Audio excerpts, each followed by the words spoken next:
امام عالی مقام حضرت امام حسین رضی اللہ تعالی عنہ تنہا بھی تھے اور غیر مسلح بھی، جبکہ ان کے مقابلے پر دنیا کی ایک ظالم ترین سلطنت تھی جس نے دنیا کو فریب دینے کے لیے تقوی کا لبادہ اوڑھ رکھا تھا۔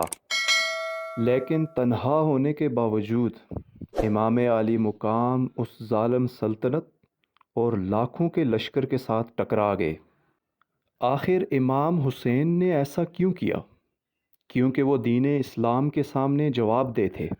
اس دین میں ایک تنہا شخص بھی اعلاء کلمت الحق کے لیے ذمہ دار ہوتا ہے، کیونکہ ذمہ داری کی بنیاد قوت اور امکانات پر نہیں بلکہ علم و آگاہی پر ہے۔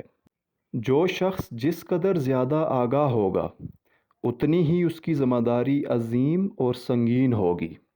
امام حسین سے زیادہ آگاہ اور کون ہو سکتا تھا؟